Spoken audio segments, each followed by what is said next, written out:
ബുദ്ധിയെ തന്നെയാണ് ശരണം പ്രാപിക്കുന്നതെങ്കിൽ നമ്മളും ബൗദ്ധന്മാരായി മാറും.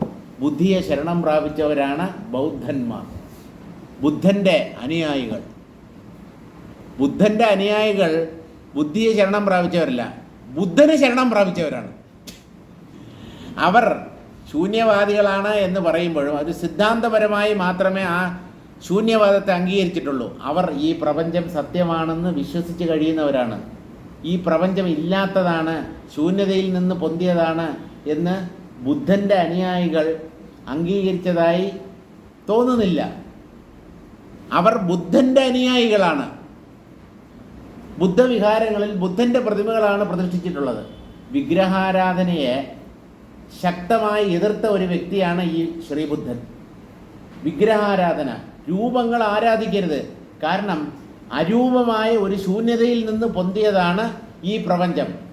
അപ്പോൾ രൂപങ്ങൾ ആരാധിക്കുന്നത് കൊണ്ട് നിങ്ങൾക്ക് പരമകാരണത്തിലെത്താൻ പറ്റില്ല എന്ന് ഉപദേശിച്ച ശ്രീബുദ്ധൻ്റെ പിൻഗാമികൾ അല്ലെങ്കിൽ അനുയായികൾ കൂറ്റൻ ബുദ്ധപ്രതിമകൾ സ്ഥാപിച്ച് ആ രൂപത്തെ ആരാധിക്കാൻ തുടങ്ങിയിരിക്കുന്നു. എന്തൊരു വിഡ്ഢിത്തം! ഈ രൂപങ്ങൾ ആരാധിക്കുന്ന സ്വഭാവം അത്ര പെട്ടെന്നൊന്നും നമ്മുടെ ഉള്ളിൽ നിന്ന് നീങ്ങാൻ പോകുന്നില്ല. നമുക്ക് എന്തെങ്കിലും ഒരു രൂപം വേണം.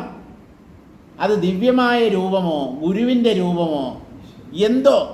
മനസ്സ് രൂപങ്ങളിൽ കുടുങ്ങിയാണ് കഴിയുന്നത്. രൂപങ്ങളെ അതിക്രമിക്കാനുള്ള ശക്തി മനസ്സിനില്ല.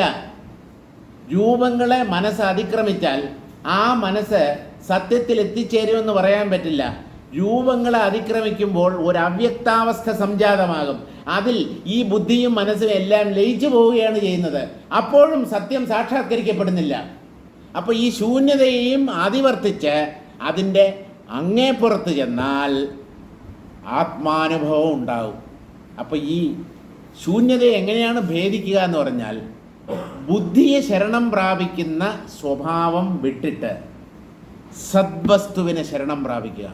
സത്ത്, ബോധം എന്ന ഒന്നുണ്ട്, അതാണ് യഥാർത്ഥത്തിലുള്ളത്, അതാണ് ഞാനായി പ്രകാശിക്കുന്നത്, അതാണ് ഈ ശൂന്യതയെ അനുഭവിച്ചു കൊണ്ടിരിക്കുന്നത് എന്ന സത്യാനുസന്ധാനത്തിലൂടെ ഈ അവസാനത്തെ മറയും മാറിക്കിട്ടും. മനസ്സിനെ അവിടെ ഉണർത്തി നിർത്തുകയാണ്, അല്ലെങ്കിൽ ബുദ്ധിയെ ഉണർത്തുകയാണ് ചെയ്യേണ്ടത്. ബുദ്ധി എങ്ങനെ ഉണരും എന്ന് ചോദിച്ചു കഴിഞ്ഞാൽ തത്വബോധത്തിലൂടെയാണ് ബുദ്ധി ഉണരുക. ബുദ്ധി ഉൾപ്പെടെ എല്ലാം ലയിച്ചു പോയാൽ ഈ അവ്യക്തത്തിനപ്പുറത്ത് എന്തുണ്ട് എന്ന് നമുക്ക് എങ്ങനെ അറിയാൻ പറ്റും? ഒന്നിനെ അറിയാൻ ബുദ്ധിയുടെ സഹായം വേണം. ഈ ബുദ്ധി ഉൾപ്പെടെ എല്ലാം ഈ അവ്യക്താവസ്ഥയിൽ ലയിച്ചു പോകുന്നത് കൊണ്ട് ശൂന്യതയാണ് അന്തിമമായ സത്യം എന്ന തീരുമാനത്തിൽ ഒരു വ്യക്തി എത്തിച്ചേരാൻ നിർബന്ധിതനാകും. ശ്രീബുദ്ധനും അതുതന്നെയാണ് പറ്റിയത്. കാരണം അദ്ദേഹം വേദങ്ങളെ പ്രമാണമായി അംഗീകരിച്ചില്ല. നമുക്ക് എപ്പോഴും നമ്മൾ എന്തിനെങ്കിലും അന്വേഷിച്ച് ചെല്ലുമ്പോൾ നമ്മൾ അന്വേഷിച്ച് ചെല്ലുന്ന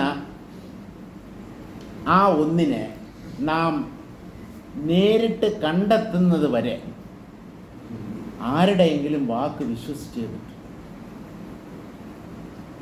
കേവലം ബുദ്ധിയെ മാത്രം ശരണം പ്രാപിച്ച് മറ്റൊന്നിനെയും ഞാൻ അംഗീകരിക്കില്ല, എൻ്റെ ഈ ബുദ്ധി കൊണ്ട് ഞാൻ പരമസത്യം കണ്ടെത്തും എന്ന് തീരുമാനിച്ച് ഇറങ്ങി പുറപ്പെട്ടാൽ ഒരിക്കലും പരമസത്യം തെളിയാൻ പോകുന്നില്ല. പരമസത്യം എന്ന ഒന്നുണ്ട്, അതെന്താണ്, അതിൻ്റെ സ്വഭാവം എന്താണ് എന്ന് വ്യക്തമായി പ്രതിപാദിക്കുന്ന ഗ്രന്ഥങ്ങളാണ് ഉപനിഷത്തുകൾ. ആ ഉപനിഷത്തുക്കളുടെ പ്രാമാണ്യത്തെ ബുദ്ധൻ അംഗീകരിച്ചിരുന്നെങ്കിൽ അദ്ദേഹത്തിന് ഇങ്ങനെ ഒരു ദുർഗതി ഉണ്ടാവുമായിരുന്നില്ല. കാരണം അവ്യക്തം വരെ എത്തിച്ചേരാൻ പറ്റി. ഉണർവിൽ, നമ്മൾ ഉറക്കത്തിലാണ് അവ്യക്തത്തിൽ എത്തിച്ചേരുന്നത്. ശ്രീബുദ്ധൻ മനസ്സിനെ ഏകാഗ്രപ്പെടുത്തി ദൃശ്യങ്ങളെല്ലാം ഓരോന്നായി ഒഴിവാക്കി ഉണർവിൽ തന്നെ ഒരു അവ്യക്താവസ്ഥയിൽ എത്തിച്ചേരാൻ അദ്ദേഹത്തിന് കഴിഞ്ഞു. അതൊരു ഗംഭീര വിജയമാണ്. മനസ്സ് പൂർണ്ണമായി ഉപശമിച്ചു. ആ മനസ്സ്, ബുദ്ധി എല്ലാം തന്നെ അപ്രത്യക്ഷമാകുന്ന അവസ്ഥയാണ് ഈ അവ്യക്തം. അപ്പോൾ അതുവരെ അദ്ദേഹത്തിന് ചെന്നെത്താൻ പറ്റി. പക്ഷേ നടയ്ക്കൽ കലമിട്ടുടച്ചു, നടവരെ എത്തി, അവസാന ഘട്ടത്തിൽ പാളിപ്പോയി. അതുകൊണ്ട് ആത്മാവെന്നൊന്നുണ്ട്, അത് സത്യമാണ് എന്ന് വിചാരിച്ച് മുന്നേറുന്നവന് മാത്രമേ അതിനെ കണ്ടെത്താൻ പറ്റൂ. അതിനെ ഉണ്ടെന്ന് തന്നെ തീരുമാനിച്ച് വിശ്വസിച്ച് അതിൽ വിശ്വാസമർപ്പിച്ച് വേണം അതിനെ തിരയാൻ. ഉണ്ടോ ഇല്ലയോ എന്ന് നോക്കിക്കളയാം എന്ന് ബുദ്ധിയെ മാത്രം കൂട്ടുപിടിച്ചുകൊണ്ട് അന്വേഷിക്കുന്നവന് ഒരു ഘട്ടം കഴിയുമ്പോൾ ഈ ബുദ്ധി ഉൾപ്പെടെ എല്ലാം ലയിച്ചു പോകുന്ന ഒരവസ്ഥയിൽ എത്തിച്ചേരേണ്ടി വരും. അതിനപ്പുറത്ത് കിടക്കാൻ അയാൾക്ക് സാധ്യമല്ല. അതുകൊണ്ട് ഉണ്ട്, ഈ ആത്മാവ് സത്യമാണ്, ഋഷീശ്വരന്മാർ സാക്ഷാത്കരിച്ച സത്യമാണിത്. ആ ഒന്ന് ഉണ്ട് എന്ന് ഉറച്ചു വിശ്വസിച്ച് തന്നെ വേദവാക്കുകളെ, വേദങ്ങളുടെ വേദവാക്യങ്ങളെ പ്രമാണമാക്കി മുന്നേറുന്ന ഒരു ബുദ്ധിക്ക് മാത്രമേ ഈ ആത്മതത്വത്തെ കണ്ടെത്താൻ കഴിയൂ. ഇങ്ങനെ ഒരു അവ്യക്താവസ്ഥയെ കടന്ന് വീണ്ടും വ്യക്തമായ ഒരവസ്ഥയിലേക്ക് എത്തിച്ചേർന്നു എന്ന് പറഞ്ഞാൽ മറ്റൊരു ദൃശ്യപ്രപഞ്ചത്തെ ഈ വിപശ്ചിത്ത് അനുഭവിക്കാൻ തുടങ്ങി.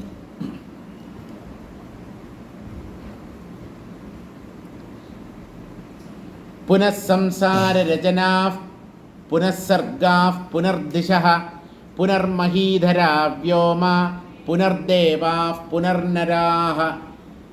മറ്റൊരു പ്രപഞ്ചത്തെ അദ്ദേഹം അനുഭവിക്കാൻ തുടങ്ങിയെന്ന് പറഞ്ഞാൽ അവിടെ കുറേ ലോകങ്ങൾ മാത്രമല്ല, ആ ലോകങ്ങളിൽ വസിക്കുന്ന പലതരം ജീവികൾ. ആരെയൊക്കെയാണ് കണ്ടത്? ദിക്കുകൾ. ദിക്ക് സൃഷ്ടിയുടെ ഭാഗമാണ്. നമ്മുടെ ഇവിടെ ഉള്ളതുപോലെ 8 ദിക്കോ 10 ദിക്കോ, മുകളിൽ താഴെ വശങ്ങളിൽ ദിക്കുകൾ, ഉപദിക്കുകൾ, ഇതിനെയെല്ലാം അയാൾ അനുഭവിക്കാൻ തുടങ്ങി. പർവ്വതങ്ങളെ കണ്ടു, ആകാശത്തെ കണ്ടു, ദേവന്മാരെ കണ്ടു, മനുഷ്യരെ കണ്ടു. ഇതെല്ലാം ഈ പ്രപഞ്ചത്തിൻ്റെ അംശങ്ങളാണ്. ഇവയെ എല്ലാം അനുഭവിക്കാൻ തുടങ്ങി ഈ വിപശ്ചിത്തിൻ്റെ മനസ്സ്. പുനഃപഞ്ചമഹാഭൂതപര്യന്തേ ബ്രഹ്മനിർഘനം പുനസ്തത്ര ജഗന്ത്യുച്ചൈ പുനഃസർഗാ പുനർദിശഃ. വീണ്ടും പഞ്ചമഹാഭൂതങ്ങളെ കണ്ടു. പഞ്ചമഹാഭൂതങ്ങളെ കണ്ടിട്ട്, പഞ്ചമഹാഭൂതങ്ങളെന്ന് പറഞ്ഞാൽ പഞ്ചമഹാഭൂതങ്ങളുടെ പരസ്പര സംയോഗം കൊണ്ടുണ്ടായതാണ് നമ്മളിപ്പോൾ അനുഭവിക്കുന്ന പഞ്ചഭൂതങ്ങൾ. ഈ പഞ്ചഭൂതങ്ങൾക്ക് കാരണമായ ഭൂതങ്ങളെയാണ്, സൂക്ഷ്മഭൂതങ്ങളെയാണ് പഞ്ചമഹാഭൂതങ്ങളെന്ന് പറയുന്നത്, തന്മാത്രകളെന്ന് നമ്മൾ പറയുന്നത്. ആ പഞ്ചമഹാഭൂതങ്ങളെ കണ്ടു. അതിൻ്റെ അപ്പുറം വീണ്ടും ഒരു അവ്യക്തത്തെ അദ്ദേഹം അനുഭവിച്ചു. പുനസ്തത്ര ജഗന്ത്യുച്ചൈ പുനഃസർഗാ പുനർദിശഃ. വീണ്ടും പലതരം ലോകങ്ങളെ അദ്ദേഹം അനുഭവിച്ചു. സൃഷ്ടിയുടെ പല ഘട്ടങ്ങൾ, ദിക്കുകൾ. ഇങ്ങനെ ദൃശ്യപ്രപഞ്ചം അന്തമില്ലാതെ വ്യാപിച്ചു കിടക്കുന്നതായി അദ്ദേഹം കണ്ടു. ദൃശ്യത്തിൻ്റെ അന്തം കാണാൻ വേണ്ടി ഇറങ്ങി പുറപ്പെട്ട ആളാണ്. 4 പേരാണ് പുറപ്പെട്ടത്. ഒരുത്തൻ രക്ഷപ്പെട്ടു. മഹാവിഷ്ണുവിൻ്റെ അടുക്കൽ നിന്നും ആത്മോപദേശം കേട്ട് അയാൾ മുക്തനായിത്തീർന്നു. മറ്റൊരാളുടെ കാര്യമാണ് ഈ പറയുന്നത്. അയാൾ ദേവനായി മാറി. എന്നിട്ട് ലോകാലോക പർവ്വതത്തിൻ്റെ ശിഖരത്തിൽ നിന്ന് കാല് തെന്നി ഒരു അഗാധ ഗർത്തത്തിൽ വീണു. അവിടെയാണ് അദ്ദേഹത്തിൻ്റെ ശരീരത്തെ ഇരുട്ടിൽ നിന്ന് പൊന്തിയ കുറേ കൂറ്റൻ പക്ഷികൾ ഭക്ഷിച്ച് തീർത്തത്. ഇതെല്ലാം ഭ്രമമാണ്. നമ്മൾ ഒരു സ്വപ്നത്തിനകത്ത് ഇന്നതേ കാണാൻ പാടുള്ളൂ എന്ന് എന്തെങ്കിലും നിയമമുണ്ടോ? സ്വപ്നത്തിൽ എന്തും സാധ്യമാണ്. അസാധ്യമായതുപോലും സ്വപ്നത്തിൽ സാധ്യമാണ് എന്ന് പറഞ്ഞാൽ വ്യക്തമായി നമുക്ക് അനുഭവിക്കാൻ പറ്റും. പക്ഷേ ഉണർന്നെഴുന്നേറ്റാൽ ഒന്നും സത്യമല്ല. ഈ മനസ്സിൻ്റെ സൃഷ്ടി എന്ന് പറയുന്നത് അത്ഭുതകരമാണ്. അതിന് എന്തിനെ വേണമെങ്കിലും ഉണ്ടാക്കി കാണിക്കാൻ പറ്റും. ഈ മനസ്സിൻ്റെ ഒരു വിഭ്രമമാണ് ഈ പ്രപഞ്ചം. ഈ സത്യം അല്പമെങ്കിലും ഉൾക്കൊള്ളാൻ കഴിഞ്ഞില്ലെങ്കിൽ ഒരിക്കലും നമുക്ക് ആധ്യാത്മിക മാർഗത്തിലൂടെ മുന്നോട്ട് പോകാൻ പറ്റില്ല. ഈ ലോകം എങ്ങനെ അസത്യമാകും? എല്ലാവരും അനുഭവിക്കുന്നതല്ലേ, ഒരുപോലെ അനുഭവിക്കുന്നതല്ലേ. ഇവിടെ പല വസ്തുക്കളില്ലേ, ഖരമില്ലേ, ദ്രാവകമില്ലേ, വാതകമില്ലേ, ലോകങ്ങളില്ലേ, പിതൃലോകങ്ങളില്ലേ, ശാസ്ത്രമില്ലേ, ശാസ്ത്രത്തിൻ്റെ കണ്ടുപിടുത്തങ്ങളില്ലേ. ഇങ്ങനെ നമുക്ക് പറയാം, ഉപഗ്രഹമില്ലേ, റോക്കറ്റില്ലേ, കമ്പ്യൂട്ടറില്ലേ, എന്ത് വേണമെങ്കിലും ആയിക്കോട്ടെ. ഇതെല്ലാം ജാഗ്രതയിലാണല്ലോ നമ്മൾ അനുഭവിക്കുന്നത്. സ്വപ്നത്തിലും ഇവയൊക്കെ അനുഭവിക്കുന്നതിന് വിരോധമില്ല. പക്ഷേ സുഷുപ്തി എന്നുള്ള അനുഭവത്തെക്കുറിച്ച് നിങ്ങൾ എന്തുകൊണ്ടാണ് ഒന്നും മിണ്ടാത്തത്? അതും നിങ്ങളുടെയൊക്കെ, നമ്മുടെ എല്ലാവരുടെയും അനുഭവമില്ലേ? ആ സുഷുപ്തി അനുഭവത്തിൽ നമ്മൾ വ്യക്തമായി അനുഭവിച്ച ഈ ലോകത്തിന് എന്ത് സംഭവിക്കുന്നു? ആ ചോദ്യത്തിന് കൂടെ മറുപടി പറയും. അല്ല, അത് ഞാൻ ഉറങ്ങിപ്പോയി അതുകൊണ്ട് അനുഭവിച്ചില്ല. നിങ്ങൾ ഉറങ്ങിയപ്പോൾ ഈ പ്രപഞ്ചം അപ്രത്യക്ഷമായി, അതുകൊണ്ട് നിങ്ങൾ പ്രപഞ്ചത്തെ അനുഭവിച്ചില്ല എന്ന് പറയുന്നു. അപ്പോഴും ഈ പ്രപഞ്ചം മിഥ്യയാണെന്ന് നിങ്ങൾ അംഗീകരിക്കുന്നില്ല. ഞാൻ ഉറങ്ങിപ്പോയത് കൊണ്ട് എൻ്റെ അനുഭവ മണ്ഡലത്തിൽ ഈ ബാഹ്യപ്രപഞ്ചം പ്രകാശിച്ചില്ല. ഉണർന്നിരിക്കുന്ന പലരും ഈ ലോകത്തെ അപ്പോഴും അനുഭവിച്ചിട്ടുണ്ടാകും. ഇതാണ് നമ്മുടെ യുക്തി. നിങ്ങൾ ഒരു കാര്യം ശ്രദ്ധിക്കണം, ഇത് ഞാൻ പല പ്രാവശ്യം പറഞ്ഞിട്ടുണ്ട്, ഒരിക്കൽ കൂടെ പറയാം. നിങ്ങൾ ഉറങ്ങിക്കിടക്കുമ്പോൾ നിങ്ങൾക്ക് പ്രപഞ്ചാനുഭവമില്ല, അത് നിങ്ങളുടെ സ്വാനുഭവമാണ്. അതിനെ നിങ്ങൾ നിഷേധിച്ചിട്ട് അല്ലെങ്കിൽ അതിനെ പരിഗണിക്കാതെ എൻ്റെ ഉറക്കത്തിൽ ഉണർന്നിരിക്കുന്ന പലരും ഉണ്ടാവുമല്ലോ. ഞാൻ മാത്രമല്ലേ ഉറങ്ങിയത്, ഉണർന്നിരിക്കുന്ന പലരും ഈ ലോകത്തെ സത്യമായി അനുഭവിച്ചിട്ടുണ്ടാകും. അത് നിങ്ങൾ അനുഭവിച്ചോ? ഇതാണ് ചോദ്യം. നിങ്ങൾ ഉറങ്ങുമ്പോൾ ഈ പ്രപഞ്ചം എന്നൊന്ന് വാസ്തവമായി ഉണ്ടായിരുന്നു. അതിനെ അനുഭവിച്ച പല ആളുകളും ഉണ്ടായിരിക്കണം. ഇത് നിങ്ങളുടെ ഊഹം മാത്രമാണ്. നിങ്ങളുടെ അനുഭവത്തിൽ പ്രപഞ്ചം ഇല്ല. ഊഹത്തിനോ പ്രാധാന്യം അനുഭവത്തിനോ എന്ന് ചോദിച്ചാൽ, അനുഭവം ഇല്ലാത്തിടത്താണ് നമ്മൾ ഊഹത്തെ കൂട്ടുപിടിക്കുക. അനുഭവം ഉണ്ടെങ്കിൽ അനുഭവത്തിന് വേണം മുൻതൂക്കം നൽകാൻ. ഉറക്കത്തിൽ ആർക്കും പ്രപഞ്ചാനുഭവം ഇല്ല എന്നുള്ളത് കൊണ്ട് അത് തന്നെയാണ് സത്യം. ഉണർവിൽ പലരും പ്രപഞ്ചത്തെ അനുഭവിക്കുന്നുണ്ടാവും. അത് അവരുടെ ഭ്രമം മാത്രമാണ്. ഭ്രമം മനസ്തലത്തിലാണ്. ആ മനസ്സ് ഉറക്കത്തിൽ ലയിച്ചു പോകുന്നത് കൊണ്ട് ഭ്രമാനുഭവങ്ങളും അപ്രത്യക്ഷമാകുന്നു. അപ്പോൾ ഒന്നിൻ്റെയും അനുഭവമില്ല.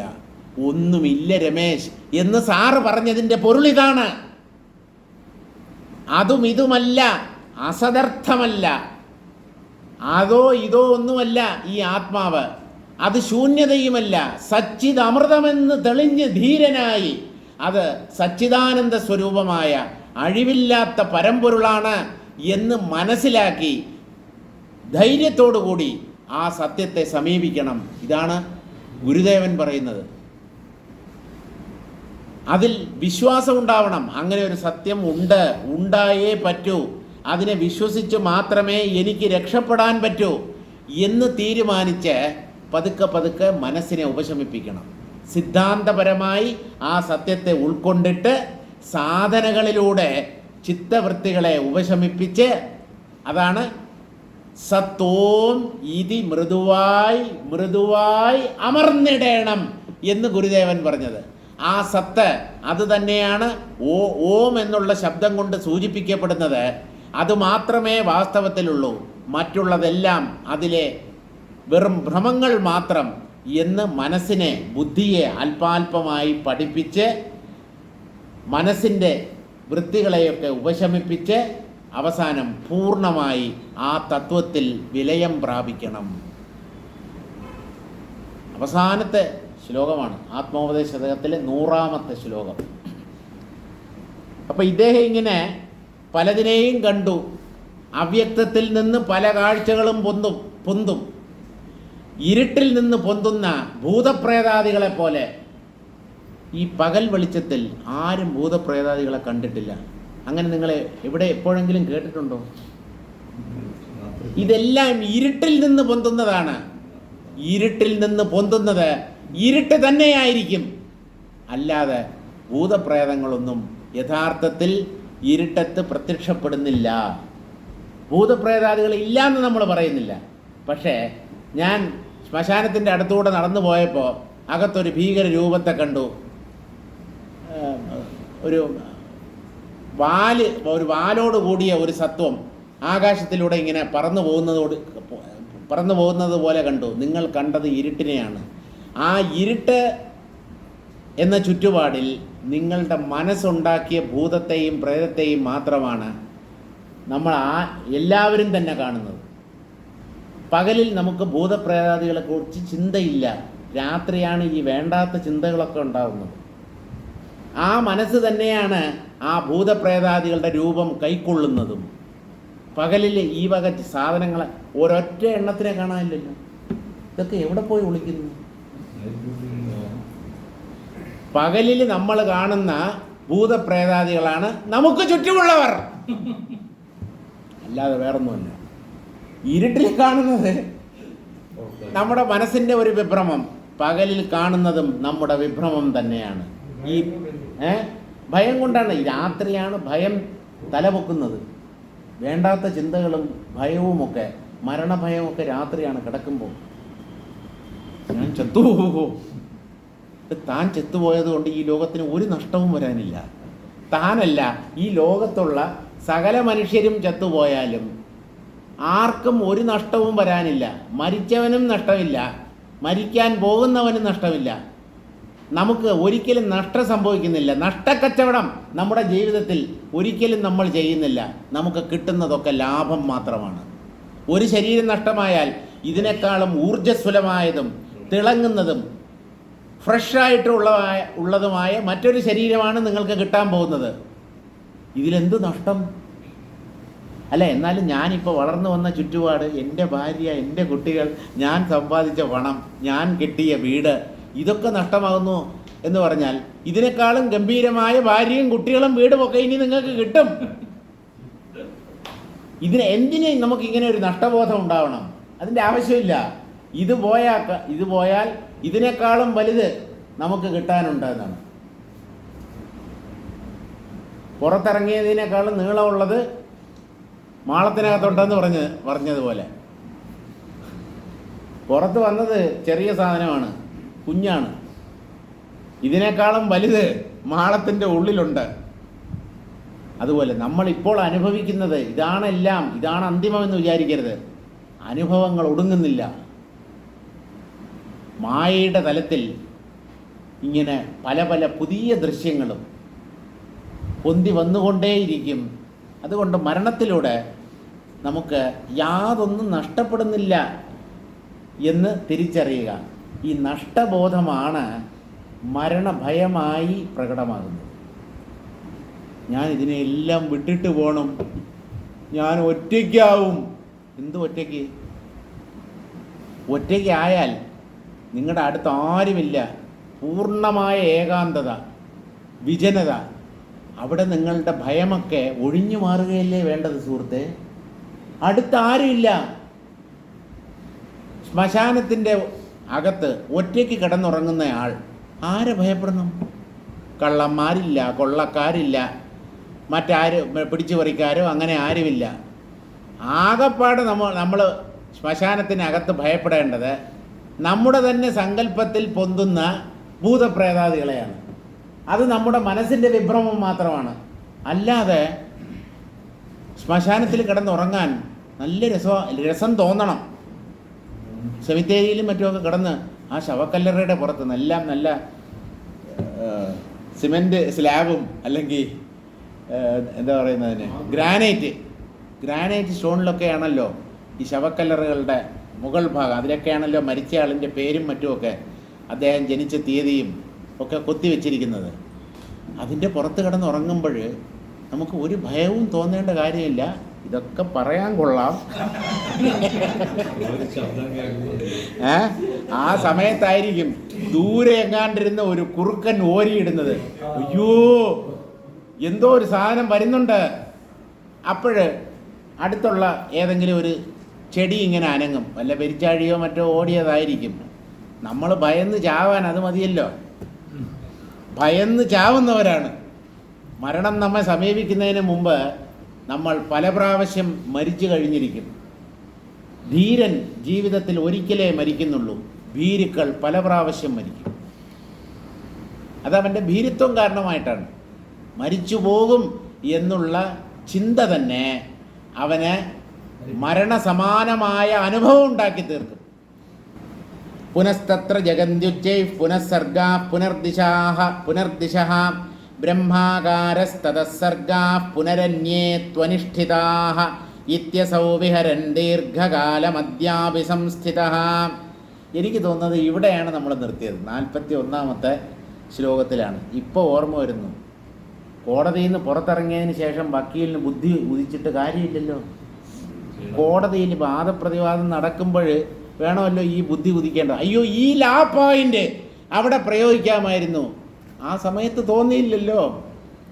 തുടങ്ങുമ്പോൾ ഈ 41-ാമത്തെ പദ്യത്തിലാണ് നിർത്തിയത് എന്ന് ഓർമ്മിച്ചിരുന്നെങ്കിൽ നമുക്ക് ഈ ആവർത്തനം ഒഴിവാക്കാമായിരുന്നു. സാരമില്ല. കഴിഞ്ഞ ക്ലാസ്സിൽ വരാത്ത ആർക്കെങ്കിലും വേണ്ടി ഈശ്വരനായിട്ട് ഒന്നുകൂടെ എന്നെ കൊണ്ട് പറയിച്ചതായിരിക്കാം, എന്താണെന്നറിയില്ല. ഓ, അത് ശരി, കഴിഞ്ഞ ക്ലാസ്സിൽ വരാത്ത ഒരു വ്യക്തിയാണ് അദ്ദേഹം. അപ്പോൾ കഴിഞ്ഞ ക്ലാസ്സിൽ വരാത്തവർക്ക് വേണ്ടി എന്ന് അദ്ദേഹം ഉദ്ദേശിച്ചത് എനിക്കൊരു ഇത് കേൾക്കാനുള്ള സാഹചര്യം ഈശ്വരനായിട്ട് ഉണ്ടാക്കി തന്നതാണ്. നല്ലതിന് അങ്ങനെ വിചാരിച്ചോളൂ. സാറിന് വേണ്ടി ഒന്നുകൂടെ എന്നെ കൊണ്ട് പറയിച്ചു. ഇങ്ങനെ ദൃശ്യാനുഭവങ്ങൾ, അവയെ തുടർന്ന് അവ്യക്തത്തിൻ്റെ അനുഭവം, അതിനപ്പുറത്ത് വീണ്ടും ദൃശ്യാനുഭവങ്ങൾ, ഇങ്ങനെ അദ്ദേഹം പലതിനെയും കണ്ടു. ശരി, അവസാനം അദ്ദേഹത്തിന് എന്ത് സംഭവിച്ചു? നിങ്ങൾ ചുമ്മാ ഈ സസ്പെൻസ് നിലനിർത്താതെ ഇങ്ങനെ പലതും കണ്ടോണ്ടിരുന്നു. എന്നിട്ട് എന്താണെന്ന് പറഞ്ഞാൽ, എന്നിട്ടൊന്നുമില്ല, അയാൾ ഇപ്പോഴും ഈ ഭ്രമപരമ്പരയിൽ പെട്ട് കഴിയുന്നു എന്നാണ്, ഇപ്പോഴും കണ്ടുകൊണ്ടിരിക്കുന്നു എന്നാണ്. അയാളുടെ ദൃശ്യാനുഭവം ഒടുങ്ങുന്നില്ല, ഇപ്പോഴും പുള്ളി യാത്രയിലാണ്. അവൻ്റെ മനസ്സ് പല വിഭ്രമങ്ങളെയും ഉണ്ടാക്കി കാണിക്കുന്നു. അതിൽ അവ്യക്തവും പെടും, ദൃശ്യ അനുഭവങ്ങളും പെടും. അയാൾ ഇപ്പോഴും അങ്ങനെ തന്നെ കഴിയുന്നു. രാമ ഇത്യസൗ വിഹരൻ ദീർഘകാലം അദ്യാപി സംസ്ഥിതഃ. സംഭവിക്കാം. മായ ഏത് ഘട്ടത്തിൽ വേണമെങ്കിലും നമ്മെ പിടികൂടാം. ആ പൂർണ്ണമായ തത്വസാക്ഷാത്കാരത്തിൽ എത്തുന്നത് വരെ മായയ്ക്ക് എപ്പോൾ വേണമെങ്കിലും നമ്മെ പിടികൂടാനുള്ള സാധ്യതയുണ്ട്.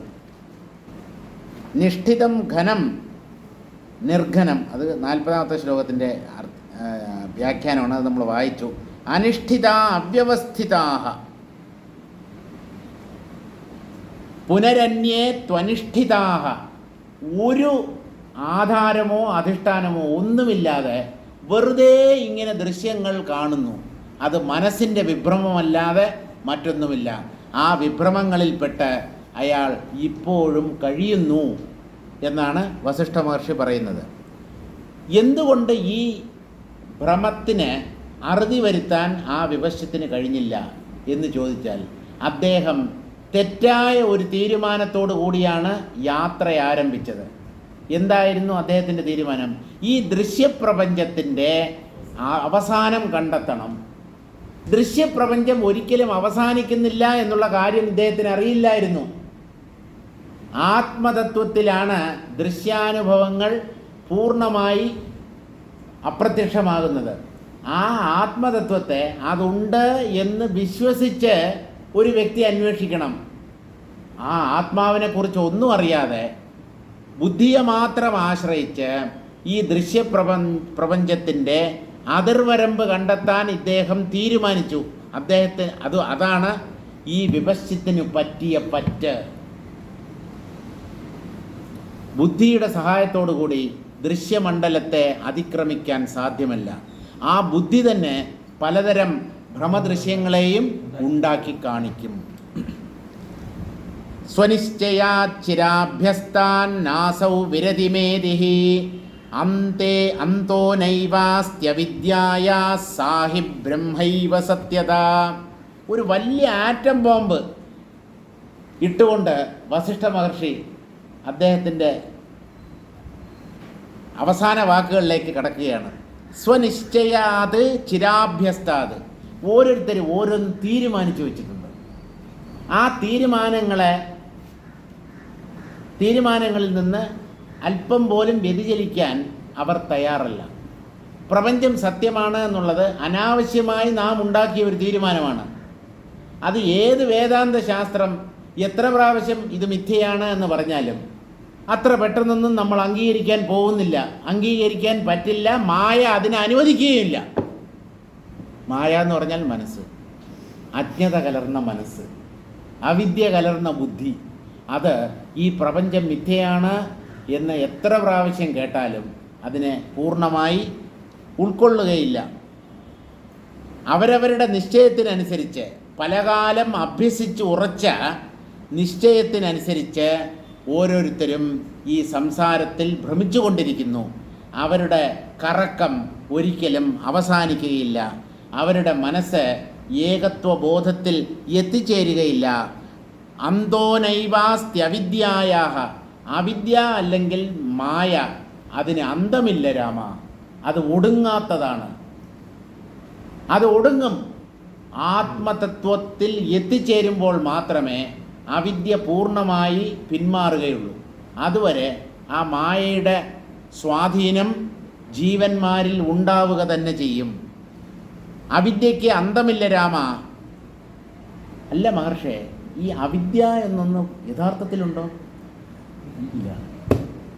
സാഹി ബ്രഹ്മൈവ സത്യത. ഈ അവിദ്യയായി പ്രകാശിക്കുന്നത് പോലും ബ്രഹ്മമാണ്. തീർന്നില്ലേ? കഥ കഴിഞ്ഞില്ലേ? ഈ അവിദ്യ, ഈ മായ, ആത്മാവിനെ മറച്ചു കളയുന്ന ഒരു അനിർവചനീയ ശക്തി, അല്ലെങ്കിൽ അവ്യാകൃതം, അവ്യക്തം, അങ്ങനെ ഒരു മറയുണ്ട്. അതിനെയും താണ്ടി കടന്ന് വേണം ആത്മാവിലെത്താൻ. ആ മറ വാസ്തവമല്ല. ആത്മാവ് തന്നെ ആ മറയുടെ രൂപം കൈക്കൊണ്ട് തന്നെ മറച്ചു കളയുന്നു, അല്ലെങ്കിൽ അതിനെ അറിയാൻ പറ്റാതാക്കി തീർക്കുന്നു. അപ്പം അവിദ്യ പോലും വാസ്തവമല്ല, മായ പോലും ഇല്ല. ഉള്ളതുപോലെ തോന്നുന്നത് പ്രപഞ്ചമാണ്. ആ പ്രപഞ്ചത്തിൻ്റെ കാരണം അവിദ്യ അല്ലെങ്കിൽ മായയാണ്. ഈ അവിദ്യയോ മായയോ ഉണ്ടോ എന്ന് ചോദിച്ചു കഴിഞ്ഞാൽ ഇല്ല. ചുരുക്കം എന്താണ്? ആത്മാവ് മാത്രമേ ഉള്ളൂ. അതല്ലാത്ത മറ്റുള്ളതെല്ലാം ഇല്ലാത്തവ തന്നെ. ഈ ഉറപ്പിൽ ഓരോ വ്യക്തിയും എത്തിച്ചേരണം. അതാണ് ഏകത്വ നിശ്ചയം. വ്യവസായാത്മികാ ബുദ്ധി എന്ന് കൃഷ്ണൻ പറയുന്ന ഒന്നേ ഉള്ളൂ. ഏത് പരിതസ്ഥിതിയിലും ഈ ആശയത്തിൽ നിന്ന് നാം വ്യതിചലിക്കരുത്. ബ്രഹ്മമാണ് രാമ അവിദ്യയായിട്ട് പോലും പ്രകാശിക്കുന്നത്. ആ ബ്രഹ്മമല്ലാതെ മറ്റൊന്നും യഥാർത്ഥത്തിൽ ഇല്ല. നിശ്ചയാത് ജഗത് സത്യതാ നിശ്ചയാത്. പ്രപഞ്ചം സത്യമാണ് എന്ന് തെറ്റിദ്ധരിച്ചിട്ടാണ് പ്രപഞ്ചത്തിൻ്റെ അന്തം കാണാനായി ഈ വിവശിത്ത് ഇറങ്ങി പുറപ്പെട്ടത്. ആദ്യമേ തന്നെ ഈ പ്രപഞ്ചം മിഥ്യയാണ് എന്ന് ഉറപ്പിക്കാൻ കഴിഞ്ഞിരുന്നെങ്കിൽ ഈ യാത്ര തന്നെ ഒഴിവാക്കാമായിരുന്നു. അതിനാണ് ഉപനിഷത്തുകളെ പോലുള്ള ഗ്രന്ഥങ്ങൾ വായിക്കണം. ഒരു അനുഭവസമ്പന്നനായ സത്യദർശിയിൽ നിന്ന് ഈ സത്യം കേൾക്കണം, കേട്ട് വിചിന്തനം ചെയ്യണം എന്നൊക്കെ പറയുന്നത്. എങ്ങനെ അറിയുമെന്ന് ചോദിച്ചു കഴിഞ്ഞാൽ ഉപനിഷത്ത് പഠനത്തിലൂടെ അറിയും. ഉപനിഷത്ത് സത്യത്തെ സാക്ഷാത്കരിച്ച ഒരു ഗുരുവിൻ്റെ വാക്കുകളിലുള്ള വിശ്വാസത്തിൽ നിന്നറിയും. അല്ലാതെ വേറെ മാർഗമില്ല. ശ്രദ്ധിക്കൂ എന്നാണ് പറയുന്നത്. ഞങ്ങളുടെ വാക്കുകൾ, ഞങ്ങളെപ്പോലെയുള്ള, എന്നെപ്പോലെയല്ല, മഹർഷിമാരെ പോലെയുള്ള സത്യദർശികളുടെ, സത്യാനുഭവം നേടിയവരുടെ വാക്കുകൾ മുഖവിലക്കെടുക്കൂ. അതിനെ അപ്പടി വിശ്വസിക്കൂ. നിങ്ങൾക്ക് ഒരു ദോഷവും സംഭവിക്കില്ല. അത് അന്ധതയാണെന്ന് വിചാരിക്കരുത്. നിങ്ങൾ അണ്ടനെയും അടകോടനെയും വിശ്വസിക്കാനല്ലല്ലോ പറയുന്നത്. സത്യസാക്ഷാത്കാരം നേടിയ, സ്വാർത്ഥതയുടെ കറപുരളാത്ത മഹാത്മാക്കളുടെ വാക്കുകൾ ശ്രദ്ധിക്കുന്നതിലൂടെ നമുക്ക് അഭ്യുദയമല്ലാതെ പതനം എങ്ങനെ സംഭവിക്കും? അതുകൊണ്ട് വിശ്വസിക്കുക. വിശ്വാസം അതല്ലേ എല്ലാം. അപ്പോൾ പ്രപഞ്ചത്തെ സത്യമെന്ന് കരുതി പ്രപഞ്ചത്തിൻ്റെ അവസാനം കണ്ടെത്താൻ ശ്രമിച്ചു. അതാണ് ആ ഭ്രമത്തിൽ നിന്ന് അദ്ദേഹത്തിന് പുറത്ത് കടക്കാൻ പറ്റാത്തതിന് കാരണം. വസ്തുതോ നാസ്ത്യവിദ്യേഹ ബ്രഹ്മണ്യവികലാത്മനി ഇദം ദൃശ്യമവിദ്യേയമിത്യാത്മൈഷ വികാസിതഃ. വസ്തുതഃ നാസ്തി അവിദ്യ. യഥാർത്ഥത്തിൽ ഇവിടെ അവിദ്യ പോലുമില്ല. ബ്രഹ്മണ്യ അവികലാത്മനി, ഒരു കുറവുമില്ലാത്ത, ഒരു കുറ്റവും കണ്ടുപിടിക്കാൻ പറ്റാത്ത പൂർണ്ണ വസ്തുവാണ് ബ്രഹ്മം. ആ പൂർണ്ണ വസ്തുവിനെ എന്തിന് മറയ്ക്കാൻ പറ്റും? അതിനെ മറയ്ക്കാൻ മാത്രം ശക്തിയുള്ള മറ്റൊന്നെങ്ങനെ ഉണ്ടാവും? സൂര്യന് ചുറ്റും ഒരു ഇരുട്ട് വ്യാപിച്ച് സൂര്യമണ്ഡലത്തെ തന്നെ മറച്ചു കളഞ്ഞു എന്ന് പറഞ്ഞാൽ നിങ്ങൾ വിശ്വസിക്കുമോ? അത് വിശ്വസിക്കുന്നില്ലെങ്കിൽ, അതായത് മറ്റൊരിട്ട് വിലസിടുമോ എന്ന ഒരു കൃതിയിൽ ഗുരുദേവൻ പറയുന്നുണ്ട്.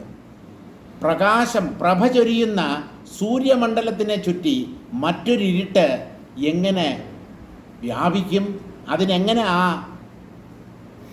തേജോമയമായ സൂര്യബിംബത്തെ മറയ്ക്കാൻ കഴിയും? അതുകൊണ്ട് അവിദ്യ വാസ്തവത്തിൽ ആത്മാവിനെ മറച്ചിട്ടില്ല. ആത്മാവ് പൂർണ്ണ വസ്തുവാണ്. അതിൽ വൈകല്യമൊന്നുമില്ല. നിറഞ്ഞത് പൂർണ്ണമായതാണ് ഈ ആത്മാവ്. ഇതം ദൃശ്യം അവിദ്യേയം ഇത്യാത്മൈഷ വികാസിതഃ.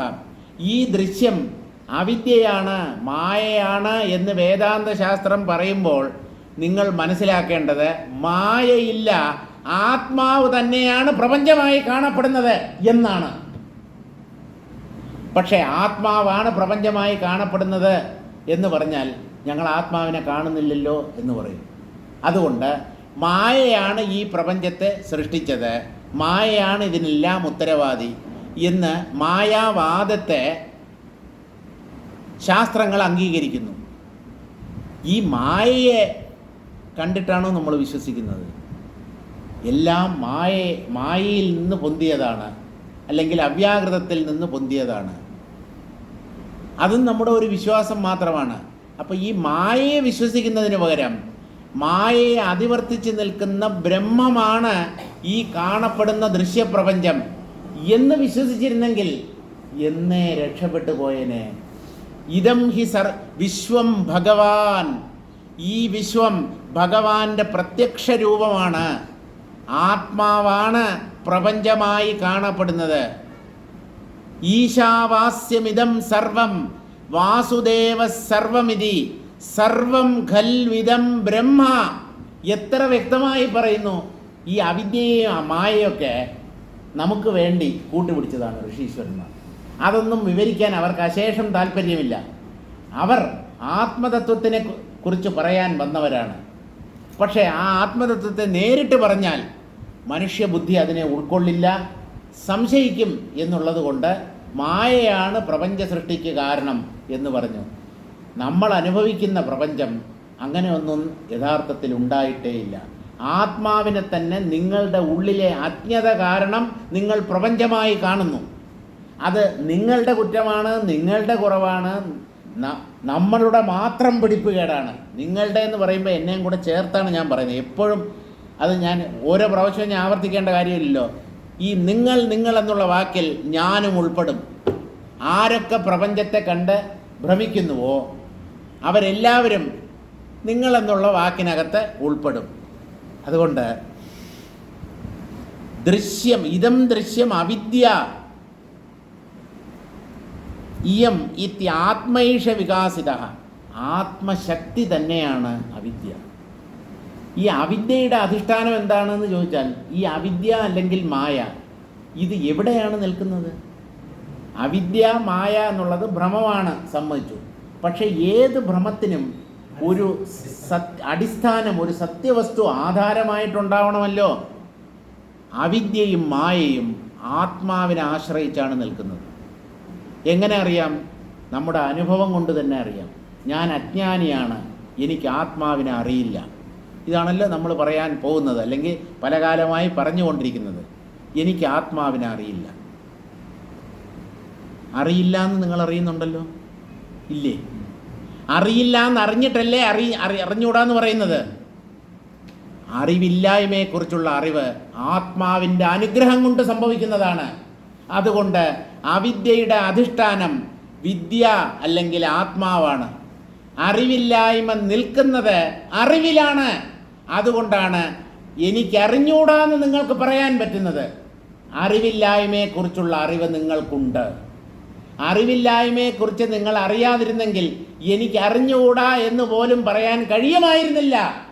നിങ്ങൾക്ക് ആത്മാവിനെക്കുറിച്ച് അറിയില്ല എന്ന് പറയാൻ പറ്റുന്നുണ്ടല്ലോ.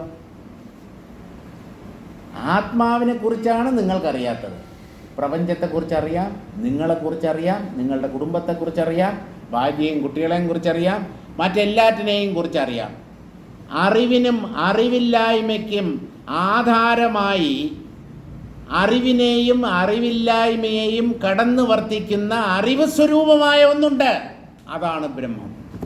അത് അറിവിനും അറിവില്ലായ്മയ്ക്കും അപ്പുറത്താണ്. അറിവിനെയും അറിവില്ലായ്മയെയും പ്രകാശിപ്പിക്കുന്നത് അതാണ്. എന്നാൽ അത് ജ്ഞാനസ്വരൂപവുമാണ്. അറിവിനെയും അറിവില്ലായ്മയെയും അതിക്രമിക്കുന്നു എന്ന് പറഞ്ഞാൽ അതെങ്ങനെ ജ്ഞാനമയമാകും?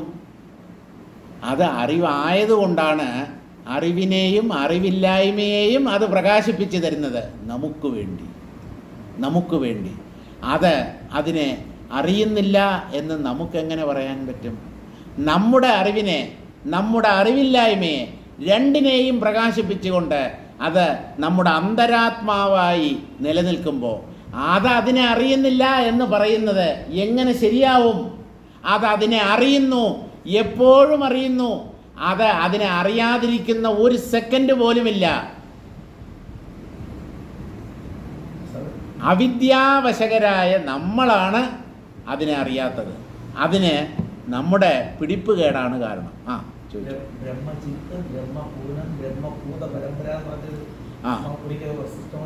അതെ, ഇതിലാണ് വാസിഷ്ഠത്തിലാണ് വരുന്നത്. ബ്രഹ്മചിത്ത്, ബ്രഹ്മഭുവനം, ബ്രഹ്മഭൂത പരമ്പര, ബ്രഹ്മമത് ശത്രുഹു പ്രബ്രഹ്മമൻ മിത്രം. പിന്നെന്താണ്? എന്തോന്ന് എല്ലാം ബ്രഹ്മമാണ് എന്നുള്ളത്. അപ്പോൾ അതുകൊണ്ട് ഈ ആത്മാവിന് ആത്മജ്ഞാനം ഉണ്ടാക്കി കൊടുക്കേണ്ട കാര്യമില്ല. ആത്മജ്ഞാനം ഇല്ലാതെ ഉഴറുന്നത് ജീവന്മാരാണ്. ആ ജീവന്മാർ ആത്മാവിനെ അറിയാതിരിക്കുന്നതിന് കാരണം അവരുടെ ഉള്ളിൽ തന്നെയുള്ള അവിദ്യയാണ്. ആ അവിദ്യയെ ഉണ്ടാക്കുന്നതിൽ ബ്രഹ്മത്തിന് യാതൊരു പങ്കുമില്ല. അത് ആത്മാവിനെ അറിയാതിരിക്കുന്ന ഒരവസ്ഥ മാത്രമാണ്. ആത്മാവിനെ അറിയാതിരിക്കുന്ന അവസ്ഥയാണ് അവിദ്യ അല്ലെങ്കിൽ അജ്ഞാനം. ആ അവിദ്യ ആത്മാവിനെ അറിയുന്നതോടുകൂടി അപ്രത്യക്ഷമാകും. എങ്ങനെയാണോ പ്രകാശം കൊണ്ടുവരുമ്പോൾ ഇരുട്ട് ഇല്ലാതാവുന്നത്, അതുപോലെ ഇരുട്ട് എന്ന് പറയുന്നത് ഒരു വസ്തുവല്ല, അത് പ്രകാശത്തിൻ്റെ അഭാവം മാത്രമാണ്. അപ്പോൾ അഭാവത്തെ ഭാവത്തിലൂടെ നീക്കം ചെയ്യുക. ഞാൻ ആത്മാവല്ല എന്നാണല്ലോ നമ്മുടെ വിചാരം. ഒരു കാര്യം ചെയ്യൂ, തത്വവിചാരത്തിൻ്റെ പശ്ചാത്തലത്തിൽ ഞാൻ ആത്മാവാണ് എന്ന് നിരന്തരം ഭാവന ചെയ്ത് ഉറപ്പിക്കൂ. അങ്ങനെ ആ സത്യം ഉറപ്പ് വരുമ്പോൾ ഞാൻ ബ്രഹ്മമാണ് എന്ന് വ്യക്തമായി അറിയാൻ കഴിയും. പിന്നെ ഈ അജ്ഞാന അവിദ്യ ഈ വാക്കുകൾക്ക് നമ്മുടെ ജീവിതത്തിൽ പ്രസക്തിയേ ഇല്ല.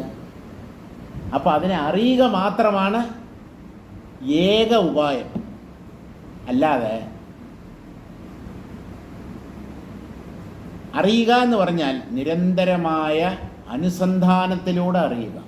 ഞാൻ അതാണ്, ഞാൻ ബ്രഹ്മമാണ് എന്ന് വിശ്വസിച്ച് അതിനെ നിരന്തരം വിചാരം ചെയ്ത് ഉറപ്പിക്കണം. അപ്പോൾ ആ ആത്മാനുഭവം മറഞ്ഞതുപോലെ അല്ലെങ്കിൽ അവ്യക്തമായി പ്രകാശിക്കുന്ന ആ ആത്മാവ് മാറി വ്യക്തമായി പ്രകാശിക്കാൻ ആരംഭിക്കും. പിന്നെ സംശയങ്ങൾക്കും ചോദ്യങ്ങൾക്കും ഒന്നും നമ്മുടെ ജീവിതത്തിൽ ഒരു പ്രസക്തിയും ഉണ്ടാവില്ല. അതുവരെ നമുക്ക് 100 സംശയങ്ങൾ ഈ ആത്മാവിനെക്കുറിച്ച് ചോദിക്കാം. ചോദിക്കുന്നതിൽ തെറ്റില്ല. പക്ഷേ ഈ ചോദ്യങ്ങൾ ഒരിക്കലും അവസാനിക്കുകയില്ല. ആത്മജ്ഞാനം നേടുന്നതിലൂടെ മാത്രമേ ചോദ്യങ്ങൾക്ക് അറുതി വരുത്താൻ കഴിയുകയുള്ളൂ. 3-4 ശ്ലോകം കൂടെയുണ്ട്. ഇപ്പം തന്നെ നേരം വൈകിയതുകൊണ്ട് നമുക്ക് നിർത്താം. അടുത്ത ശനിയാഴ്ച ആ ബാക്കി ശ്ലോകങ്ങളും വായിച്ചിട്ട് അടുത്ത സർഗത്തിലേക്ക് കടക്കാം.